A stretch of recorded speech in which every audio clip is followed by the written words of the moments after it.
चलो ठीक। आज हाँ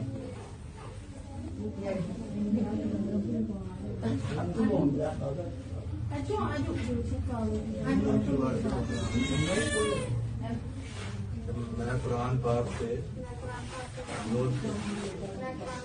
हाथ रख के कहती हूँ 5 तारीख को मुस्लिम लीग नून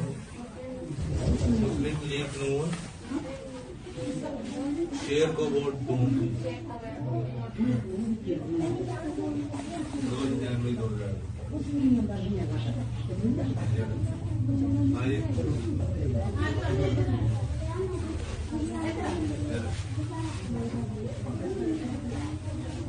मैं कुरान पाक से